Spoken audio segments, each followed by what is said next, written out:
అటువైపు ఏం జరిగింది, యుద్ధం ఆగిపోయి చాలా బాంబు వేస్ట్ మెటీరియల్ గా పడింది. దేశాలకి ఏమీ భయం, మళ్ళా ఎప్పుడో 5 సంవత్సరాల తర్వాత యుద్ధం వస్తే బై ఛాన్స్ అని రెడీ చేసి పెట్టుకోవాలి. కానీ అప్పుడు రెడీ చేసి పెట్టుకుంది ఇప్పుడు వాడితే పేలుతుందో లేదో ఆ బాంబు తెలియదు. పటాకాలు మీరు పోయిన సంవత్సరం తెస్తే దీపావళికి నెక్స్ట్ ఇయర్ వాడచ్చా? 50% పేలొచ్చు, 50% టుస్. కానీ ఆ రిస్క్ దేశాలు యుద్ధం టైంలో తీసుకోలేదు. వాళ్ళు గెలిచాలంటే 100% షూర్ ఉండాలి బాంబ్ స్ట్రెంత్ ఎలా ఉందని.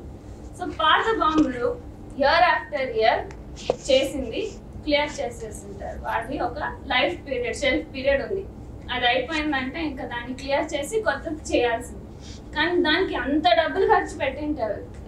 మా బడ్జెట్లో that is so much going in to creating bombs. So ఏం చేయాలి దాన్ని అన్నప్పుడు ఒక స్మాల్ వేరియేషన్ చేశారు. ఇది నైట్రోజనస్ కాంపౌండే, ఇలా గడ్డి బాగా పెరుగుతుందని తెలుసు. సో దాన్ని కెమిస్ట్రీ ద్వారా కొంచెం చిన్న చిన్న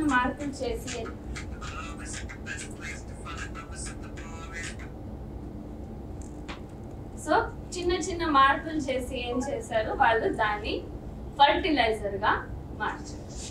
సో ఫర్టిలైజర్ కంపెనీలు పుట్టుకొచ్చాయి. రా మెటీరియల్ ఫ్రీ, వాళ్ళకి వేస్ట్ మెటీరియల్ దొరుకుతుంది. అదే టైంలో ఏం జరిగింది, ప్రపంచంలో పాపులేషన్ ఎక్స్ప్లోజన్ జరుగుతుంది. అందరూ population is increasing. All the గవర్నమెంట్స్కి ఈ పాపులేషన్కి ఫీడ్ చేసే పని వచ్చింది గవర్నమెంట్కి. సో ఎక్కువ ఫుడ్ ప్రొడ్యూస్ చేయాలి అనే ఒక సిచ్యువేషన్ ఉంది. సో ఆ టైంలో ఏం జరిగింది, త్రూ ద గ్రీన్ రెవల్యూషన్ కానీ అలా పేర్లు పెట్టుకుని they started selling these fertilisers. ఇప్పుడు India is a very potential market. చిన్న దేశం కానీ పాపులేషన్ చాలా ఉంది. సో ఏ కంపెనీకైనా అమ్ముకోవాలంటే India is one of the biggest targets. ఇక్కడ అమ్ముతుంటే ఇంకా వాళ్ళకి లాభమే లాభం, అంతమంది ఉన్నారండి. సో ఏం జరిగింది, భారతదేశంలో చూస్తే ఒక్కొక్క చోట ఒక్కొక్క పదార్థం తింటున్నారు. వేరే వేరే, ఒక రాగులు ఉండొచ్చు, సజ్జలు ఉండొచ్చు, కొర్రలు ఉండొచ్చు, ఏంటంటో తింటున్నారు. వీళ్ళందరూ ఎరువులు వాడి పండించిన సబ్స్టెన్స్ తినాలి అని వచ్చింది. నేను ఇండియా ఎగ్జాంపుల్ ఇస్తున్నాను. This is the same thing which happened all over the world. So వీళ్ళు మేము ఎరువులు అమ్ముకోవాలంటే ఎరువులు వేసి పండించిన పదార్థాలు వీళ్ళు తినాలి. సో దానికి ఏం చేసేది, ఈ రాగులు, సజ్జలు, జొన్నలు, కొర్రలు తింటుంటే దానికి మీరు ఎంత ఎరువులు వేసినా అవి ఏం తేడా లేదు అంత అవుట్పుట్లో. ఎందుకంటే అవి నీళ్లు తీసుకొని పెరిగేలాంటి పదార్థాలు కాదు. అవి ఊరికే కొంచెం నీళ్ళతో పెరిగిపోతాయి. అందరికీ తెలుసు రాగులు, జొన్నలు ఎప్పుడు వేస్తున్నాం, సమ్మర్లో డ్రై సీజన్లో బాగా పెరిగి ఒక 2 వానలు వస్తే చాలు పెరుగుతాయి. కానీ గోధుమలు, బియ్యములు ఎలా, వరి పండించాలంటే కాన్స్టెంట్ మీకు స్టాండింగ్ వాటర్ ఉండాలి. గోధుమలు కూడా అలాగే. Same with sugar cane. So ఈ 3 పెంచాలంటే మీరు నీళ్లు బాగా ఇవ్వాలి. నీళ్లు ఇస్తుంటే ఎరువులు మీరు వేస్తే బాగా పీల్చుకుంటుంది. దాన్ని అవుట్పుట్లో బాగా తేడా వస్తుంది, డబుల్ ట్రిపుల్ అవుతుంది ఈల్డ్. మీరు ఎరువులు లేకుండా పండిస్తే, ఎరువులతో పాటు పండిస్తే మీకు ఈల్డ్లో డబుల్ ట్రిపుల్ వేరియేషన్ వస్తుంది. సో ఎరువులు అమ్మాలంటే అది వాడేలాంటి పదార్థాలు అందరూ తినాలి. సో అందుకే పుట్టుకొచ్చింది చక్కెర. అవసరం ఉండే పదార్థమా కాదు, కానీ వాళ్ళు అది అమ్ముకోవాలి. సో అది వేసి మీరు దాన్ని షుగర్ కేన్ పండించాలి. దాంతో మీరు షుగర్ చేయాలి. షుగర్ వాడనే వాడాలి, అవసరం లేదు. కానీ మీరు సాల్ట్ బిస్కెట్ తీసుకున్న దాంట్లో షుగర్ వేసి అమ్మాలి. అలాగే ఆల్కహాల్, ఒక ముఖవాడం షుగర్, కానీ దాని నుంచి ఇంకేం వస్తుంది, అది అందరూ దానికి కూడా అడిక్ట్ అయిపోయారు. సో గోధుమలు, బియ్యంలో ఎరువు వేసి పండించారు. సో అదే మీ ఆహారము అని అందరినీ నమ్మించారు. ఇక్కడ కూడా ఇప్పుడు కూడా ఇక్కడ ఉండే వాళ్ళలో మీకు గుర్తుండొచ్చు, గోధుమలు ముందు లేవు అసలు, సౌత్ ఇండియాలో లేవు. ఎప్పుడు వచ్చింది, బ్రిటిషర్స్ వచ్చినప్పుడు స్కూల్లో ఇనిషియలీ ఉప్మా అని పెట్టేదానికి స్టార్ట్ చేశారు. గోధుమ రవ్వతో చేసిండే ఉప్మా, దట్ ఈస్ హౌ గోధుమలు got introduce in to our religion. దానికి ముందు లేదు, ఎప్పుడు వాడేవాళ్ళు కాదు. రైస్, వైట్ రైస్ ఉన్నింది, లేదని కాదు, అందరూ వాడుతున్నారు. ఎప్పుడు వాడుతున్నారు, ఎప్పుడో ఒక పండగ వచ్చింది, ఇంట్లో ఎవరో గెస్ట్ వస్తున్నారు. ఎందుకు? ఇరిగేషన్ లేదు. 70-80 years బ్యాక్ అంతా వాన ఆధారిత కృషి. సో ఎక్కడ నదులు ఉన్నాయో, ఎక్కడ ఒక చిన్న పాండ్ ఉందో, లేక్ ఉందో, దాని చుట్టూ కొంచెం మాత్రము అందరూ వరి పండిస్తున్నారు. సో అది ఎంత వస్తుంది? కొంచెం 365 days అందరూ 3 పూట్ల తినేంత అప్పుడు లేదు. ఇరిగేషన్ లేకుంటే రైస్ వీట్ అంతా లేదు. సో ఎప్పుడు ఏదో ఫంక్షన్ జరిగిందో, పండగ జరిగిందో, లేకుంటే ఎవరో గెస్ట్ వస్తున్నారు, స్పెషల్ అంటే వరితో భోజనం పెట్టేవాళ్ళు, అన్నం చేసి పెట్టేవాళ్ళు. మామూలుగా అందరూ రోజు తింటున్నది ఈ వేరే సిరిధాన్యాలే, మిల్లెట్స్. వర్షంతో పండించగలిగిన ఆహారమే ముఖ్య ఆహారంగా ఉంది. సో ఆ కాన్సెప్ట్ పట్టుకొని పెద్దవాళ్ళు అయితే ఎవరి దగ్గర ఈ భూమిలో, ఈ నదుల పక్కన భూమిలో ఎవరి దగ్గర ఉంటుండింది? పెద్ద పెద్ద జమీందారుల దగ్గర ఉంటుండింది. సో వాళ్ళే డబ్బులు ఎక్కువ ఉండే వాళ్ళే అది యూజ్ చేస్తుంది. సో దాన్ని పట్టుకొని మీరు హై క్లాస్ సొసైటీ అంటే మీరు రైస్ తినాలి, మీరు ప్రోగ్రెసివ్ అంటే మీరు గోధుమలు తినాలి అని ఆ కాన్సెప్ట్ ఇంట్రడ్యూస్ అయింది. దానివల్లనే దో రైస్, వీట్ మన డైజెస్టివ్ ట్రాక్ట్ ప్రకారం చూస్తే ఫైబర్ లేదు, దాన్ని మన ఆహారంగా సెలెక్ట్ చేయకూడదు పదార్థం అని. కానీ because of this economic advantage which companies would have if అందరూ గోధుమలు బియ్యం తింటుంటే ఆ అడ్వాంటేజ్ వస్తుందని దాన్ని మన స్టేపుల్ ఫుడ్గా ఐడియా ఇచ్చారు. అందరూ దాన్ని పట్టుకున్నారు. ఇప్పుడు మేము కొర్రలు తినండి అని వెళ్ళి ఫార్మర్స్ చెప్తే తినరు. ముందు ఎవరు తినేవాళ్ళు కాదు. పండించండి అంటే పండిస్తున్నారు, కానీ దాన్ని అమ్ముతున్నారు, దాన్ని తినట్లేదు. కానీ యుఎస్కి వెళ్ళి వాళ్ళు అక్కడ తింటున్నారని చెప్తే అప్పుడు ఆంధ్రాలో డిమాండ్ వచ్చింది. ఆంధ్రాలో ఫస్ట్ వచ్చి మై ఫాదర్ గేవ్ లెక్చర్స్. ఎవరు వినేవాళ్ళు కాదు. ఫస్ట్ కర్ణాటకలో జరిగింది, స్లోగా పికప్ అయింది. హైదరాబాద్కి వచ్చి లెక్చర్ ఇచ్చారు, ఆంధ్రాలో వెళ్ళి లెక్చర్ ఇచ్చారు, ఎవరు వినలేదు. కానీ యుఎస్ లో వెళ్ళి తెలుగు సమితి వాళ్ళు అక్కడ పిలిచారు. అక్కడ వెళ్ళి చెప్పిన తర్వాత ఇక్కడ డిమాండ్ వచ్చింది. ఇక్కడ అందరూ రండి అని లెక్చర్ కి పిలుస్తుంది. సో మన ఐడియాలజీనే అలా, పైన వాళ్ళు చేస్తుంటే కింద వాళ్ళు చేస్తారు. ఇప్పుడు బెంగళూరులో ఉండే వాళ్ళు అడుగుతున్నారంటే కర్ణాటకలో తుమ్కూరులో రైతులు పెంచుతుంటే వాళ్ళు తింటున్నారంటే నేను తినాలి అని అనుకుంటారు. సో అలా ఆ ఐడియాతోనే స్లోలీ అండ్ స్టడీలీ మన దేశీ పదార్థాలు ఏదైతే ఉన్నాయి, బియ్యము గోధుమలు మెయిన్ స్టేపుల్ ఫుడ్గా, అది కాకుండా there were so many other things. నువ్వులు తింటే చిన్న అమ్మాయికి తొందరగా పీరియడ్స్ వస్తుంది అనే కాన్సెప్ట్.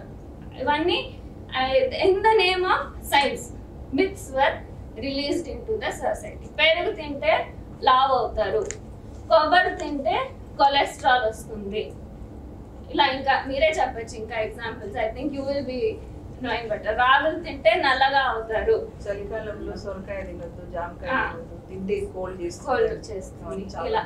సో ఇలాంటి చాలా scientific myths were created which are not at all true, but అందరూ నమ్ముకొని అలాంటి మంచి పదార్థాలు, శనక్కాయల నూనెలో అఫ్లోటాక్సిన్ ఉంది, అది వాడకండి. ఆలివ్ ఆయిల్ మంచిది. పెరుగు వాడకండి, మీకు కాల్షియం డెఫిషియన్సీ వస్తుంది, మేము కాల్షియం టాబ్లెట్ రెడీ చేసాం, తీసుకోండి. నువ్వులు వాడితే మంచిది, దాంట్లో చాలా కాల్షియం ఉంది, బట్ అది వాడకండి, దాన్ని వాడితే మంచిది కాదు, మీకు మేము కాల్షియం టాబ్లెట్ చేసాము, దాన్ని తీసుకోండి. గ్రీన్ లీఫీ వెజిటబుల్స్ లో అన్ని విటమిన్స్ మినరల్స్ ఉన్నాయి, అంతా ఉంది, దాన్ని వాడకండి, మేము విటమిన్ సప్లిమెంట్స్ తయారు చేసాము, దాన్ని వాడండి.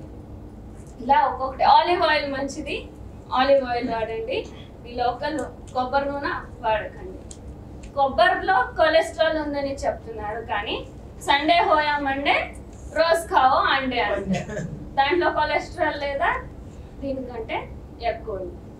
ఒక పెగ్ లేకుంటే ఒక గ్లాస్ రోజు రెడ్ వైన్ తాగండి, దాంట్లో రెస్వెరాట్రాల్ ఉంది, అది మీ హార్ట్కి చాలా మంచిది అని చెప్తున్నారు.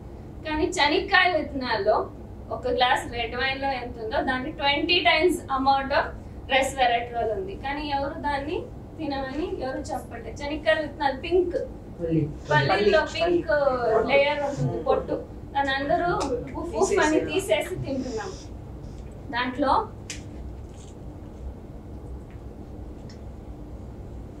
రెస్వెరాట్రాల్ అనే substance anti ageing, anti cancer, anti inflammatory,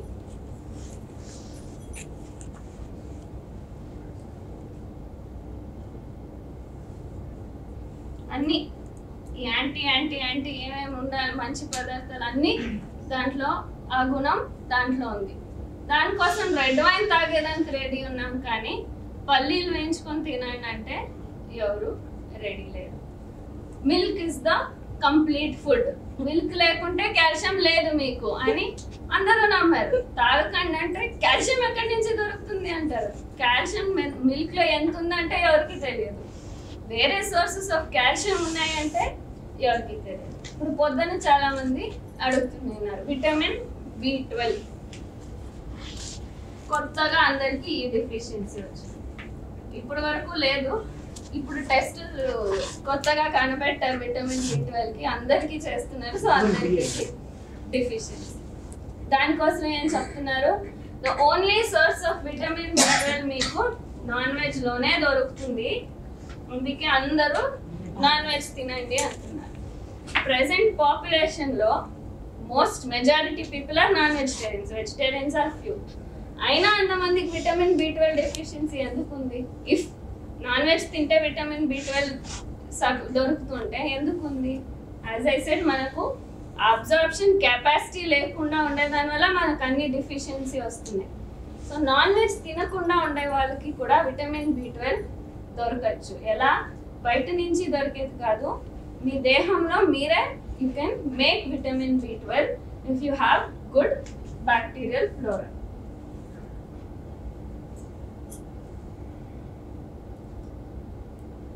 so మీ ఇంటెస్టైన్ లో ఉండే ఫ్లోరా, ఆ ప్రోబయోటిక్స్ బాగుంటే మీ దేహంలోనే మీకు అవసరం ఉండేంత విటమిన్ B12 వస్తుంది.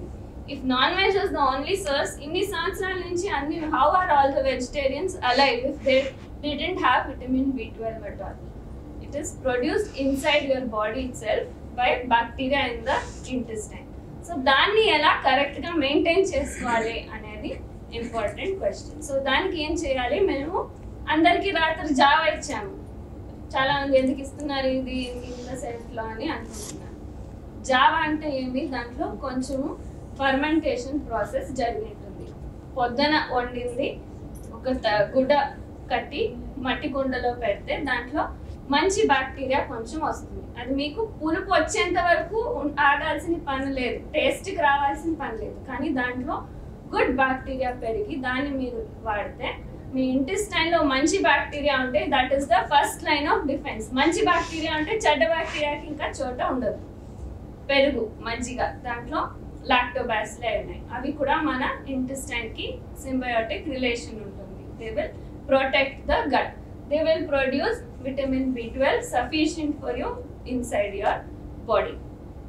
ఇడ్లీ, దోశ అని కొంచెం ఫర్మెంట్ చేసి వాడతాం. So these kind of foods are good for you because they help to maintain a good bacterial flora in your intestine. So vitamin B12 కి ఒకే సోర్స్ నాన్ వెజ్ తినాలని లేదు. మీ దేహంలో మీరే సృష్టించేలాగా మీరు ఇంటెస్టైన్ ని బాగా క్లీన్ గా పెట్టుకోవాలి, అది important. Antibiotic usage has become one of the main reasons for this deficiency. మీరు యాంటీబయాటిక్స్ వేసుకున్నప్పుడు they don't attack only the bad bacteria in your body, good bacteria కూడా నాశనం అయిపోతాయి. మళ్ళీ అది కరెక్ట్ గా ఫ్లోరా డెవలప్ అయ్యడానికి ఎన్నో రోజులు పడుతుంది. So try to avoid as much as possible antibiotic usage. రోజు మజ్జిగ, ఈ ఫర్మెంటెడ్ ప్రోడక్ట్స్ వాడుతుంటే క్లీన్ బ్యాక్టీరియల్ ఫ్లోరా ఉంటే మీ ఇంటెస్టైన్లో విటమిన్ B12 సఫిషియెంట్గా దొరుకుతుంది. ఇంకో క్వశ్చన్ అడిగారు, విటమిన్ D.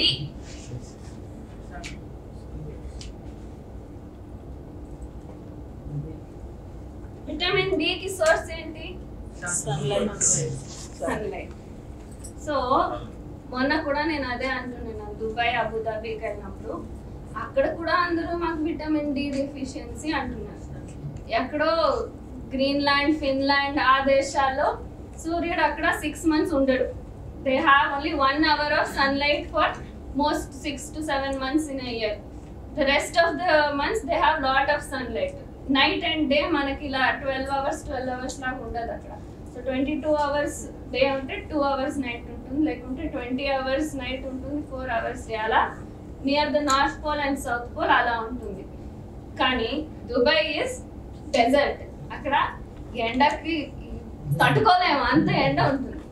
అక్కడ ఉండే వాళ్ళు కూడా విటమిన్ డి డెఫిషియన్సీ అంటుంటే ఇంకా ఇట్స్ ఐరానికల్ సిచ్యువేషన్ అన్నది. భారతదేశంలో ఎండకి ఏమీ తక్కువ లేదు. ఆల్మోస్ట్ 2 months మీకు ఎండ తక్కువ ఉంది అనుకోవాలి, కానీ అప్పుడు కూడా enough sunlight we always have. So why are we having vitamin D deficiency? ఎండకు వెళ్ళట్లేదు. పొద్దున sunrise I already said no one even knows. So sunrise and sunset లో exposure అయితే that is the best sun rays for our body.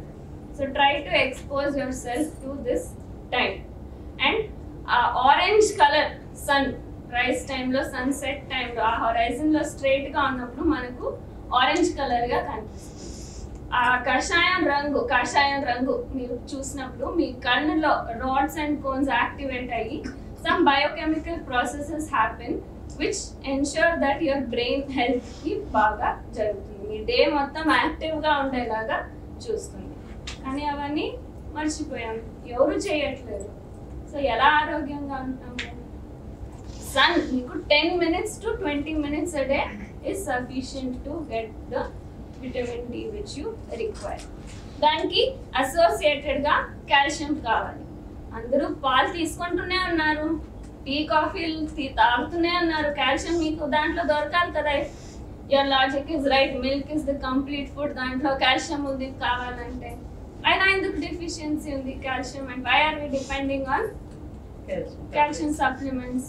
Because దాంట్లో ఉండేది మేము observe చేసుకోలేకపోతున్నాం. So in order to observe the calcium in milk, అది first పెరుగుగా convert కావాలి.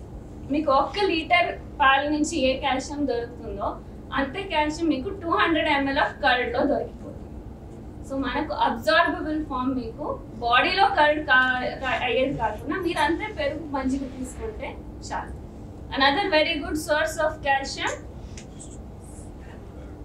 తిల్, నువ్వులు. వారానికి ఒక్కసారి నువ్వులు వాడితే 1 లడ్డు తీసుకుంటే చాలు, మీకు అవసరం ఉండే కాల్షియం రిక్వైర్మెంట్ సరిపోతుంది. కానీ ఎవరు దాన్ని చెప్పట్లేదు. ఇండస్ట్రియల్ మిల్క్ ప్రొడక్షన్ అంతుందని మిల్క్ వాడండి అని రోజు అందరూ చెప్తున్నారు, కానీ నువ్వులు వాడండి అని ఎవరు చెప్పరు. మన డ్రై ల్యాండ్ ఫార్మర్స్ ఏది పెంచగలుగుతారో దాన్ని ఎవరు వాడరు. ఓకే, లడ్డులో తాటి బెల్లం వాడాలంటారా, లేకపోతే ఆర్గానిక్ బెల్లం కూడా వాడచ్చా? తాటి బెల్లం. ఆర్గానిక్ బెల్లం వాడకూడదు. జాగరి గురించి ఇంకో క్లాస్ మాట్లాడతాం. నువ్వుల పాలు అయితే వారానికి 2 సార్లు చాలు. అవసరం లేదు అందరికి. చిన్న పిల్లలకి నువ్వుల పాలు ఇవ్వండి. నువ్వులు అలాగే తీసుకున్నా చాలు. లడ్డూగా తీసుకుంటే it is a likable form, అందరికి ఇష్టమయ్యేలాంటి ఫార్మ్ నువ్వుల లడ్డు. వంటల్లో వాడుకున్నా పర్వాలేదు. నువ్వుల పొడి చేసుకొని, ఇప్పుడు పల్లీల పొడి వాడతాము, నువ్వుల పొడి వారానికి 2-3 సార్లు ఒక 2 ముద్దలు నువ్వుల పొడితో తింటే చాలు. సో ఏమంటున్నానంటే, because of these scientific myths which have been created in the name of science, we have forgotten to use మంచి పదార్థాలన్నీ వదిలిపెట్టి ఈ ఇండస్ట్రియల్ ప్రొడక్షన్ ఏది ఉందో వాళ్ళు ఏం రెడీ చేసి అమ్ముతున్నారో దాన్నే వాడేలాగా మనల్ని తయారు చేస్తారు. అవే మంచివి అని మేము నమ్ముతున్నాం. ఆలివ్ ఆయిల్ ఎక్కడో పండిస్తారు, ఇంత ప్రపంచంలో చూస్తే small few countries only olive పెంచేది, కానీ ప్రపంచం అంతా ఆలివ్ ఆయిల్ వాడుతున్నారు. ఎక్కడి నుంచి వస్తుంది? అంత ప్రొడక్షన్ అసలు లేనే లేదు, కానీ అది మంచిదని అందరూ ఆలివ్ ఆయిల్ తెచ్చుకొని వాడుతున్నారు. నువ్వుల నూనె 100 రూపీస్ 200 రూపీస్ దొరుకుతుందంటే అమ్మో కాస్ట్లీ అంటారు. 500 రూపీస్ లీటర్ ఇచ్చి ఆలివ్ ఆయిల్ అయితే వాడుతున్నారు. సో ఇది పరిస్థితి. మనకు దొరికేవి స్ట్రాబెర్రీ ఎక్కడో పండించింది కావాలి అని అడిగి తెప్పించుకొని ఎంత డబ్బులు ఇచ్చి తినేదానికి రెడీ ఉన్నాం. జామ పండు పక్కలో పెరుగుతుంది దాన్ని తినండిరా అంటే అబ్బా నా వల్ల కాదంటున్నారు. సో మెనీ థింగ్స్ మనము మన చుట్టూ దొరికే పదార్థాలని మర్చిపోయాం, దాంట్లో ఉండే మంచి గుణాన్ని మర్చిపోయాం. ఇండస్ట్రీ ఏది చెప్తుందో అదే తినాలి అనుకొని దాని వెనకాల వెళ్తున్నాం. స్ట్రాబెర్రీ మంచిది కాదని కాదు, ఎవరికి మంచిది ఎక్కడ పండిస్తున్నారో అక్కడ వాళ్ళకి మంచిది, దాన్ని ఇక్కడ తెచ్చి తినే అవసరము మనకు లేదు. క్యాష్యూ నట్స్ మంచివి అని తెచ్చుకొని తింటున్నాం, బాదాం తెచ్చుకొని తింటున్నాం, పల్లీలు అయితే మనకు. సో ఇలాంటి పరిస్థితి ఉంది. ఎందుకంటే industry economics has become more important. ఇవన్నీ జరుగుతున్నాయని తెలుసుకొని కూడా అయినా ఎవరు మారట్లేదు. ఎందుకు? ఇవన్నీ తింటే రోగాలు వస్తున్నాయి, ఆ రోగాలు వస్తుంటే మీరు ఇంకా ఇంకా డబ్బులు వాళ్ళకి పంపిస్తూనే ఉన్నారు. నాకు ఈ నంబర్ రాసేది చాలా ఇష్టం.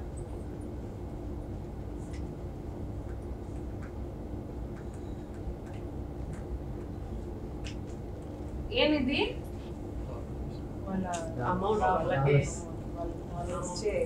రూపీస్ కాదు, డాలర్స్. రూపీస్ కన్వర్ట్ చేస్తే ఇంకా ఎక్కువ అవుతుంది. ఏమది?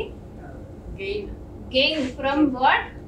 జస్ట్ డయాబెటీస్ రిలేటెడ్ డిసీజ్ నుంచి వచ్చే మీరు చెక్ చేసుకునే దానికి వాడే స్ట్రిప్స్, మీరు ఇన్సులిన్ తీసుకునే ఇన్సులిన్, దానికి యూజ్ చేసే ఇంజెక్షన్, షుగర్కి వాడే మందులు, జస్ట్ డయాబెటీస్ రిలేటెడ్తో ఒక సంవత్సరానికి దొరికే లాభం, టర్న్ ఓవర్ కాదు, ఓన్లీ ద లాభం ఉంటుంది. సో ఇంత డబ్బులు వస్తుంటే ఒక రోగం వల్ల ఇంకా number of diseases is only increasing, the number of people who are becoming dependent on the medicine is only increasing. అలా జరుగుతుంటే ఇంకా వాళ్ళు ఎందుకు మిమ్మల్ని కరెక్ట్ చేస్తారు? ఇంకా మంచిది ఇవే వాడుతుండండి, మాకు లాభాలు వస్తూనే ఉంటాయి. సో ఇదంతా బ్లాక్ మనీ కాదు వెళ్తుండేది, ఇంత డబ్బులు దీంట్లో 1/3 ఇండియా నుంచినే వస్తుందంట. అదే అంత పాపులేషన్ ఉన్నాము, we are the second largest population in the world, about to become the first largest population in the world. So అంతా ఎక్కడికి వెళ్తుంది? బయట దేశాలకి పంపిస్తుంది. ఫర్టిలైజర్ కంపెనీ కూడా బయట దేశం, డబ్బులు దానికి అక్కడికి. ఇక్కడి నుంచి రా మెటీరియల్ తీసుకెళ్తారు వాళ్ళు, షుగర్ కేన్ ఇండియా నుంచి తీసుకెళ్తారు, దాన్ని ఆల్కహాల్గా మార్చి అక్కడి నుంచి అమ్ముతారు, దానికి రేటు 10-20 times పెరుగుతుంది. సో డబ్బులంతా అక్కడికే వెళ్తుంది. అండ్ దెన్ వీ కంప్లైంట్ మన ఫార్మర్స్ సూసైడ్ చేసుకుంటున్నారు, మన దేశం పావర్టీలో ఉంది, it is not yet developing అని we complaint. How will it develop? డబ్బులంతా అక్కడికి వెళ్తుంటే ఎలా అవుతుంది? ఇంపాసిబుల్. ఎవరినో బ్లేమ్ చేసి లాభం లేదు. నేను ఇప్పుడు మీకు చెప్తాను, డైలీ వెళ్ళి రోజు 1 hour వాకింగ్ చేయండి. ఇంటికి వెళ్ళిన తర్వాత ఏమంటారు? మాకు టైం లేదు. వంట చేసుకోండి ఇంట్లో అంటే టైం లేదు. ఎందుకు? అందరూ డబ్బులు డబ్బులు డబ్బులు అని దాని వెనకాలే తిరుగుతున్నారు. రోజంతా లైఫ్ అంతా దాని వెనకాలే. Everything is centred around money.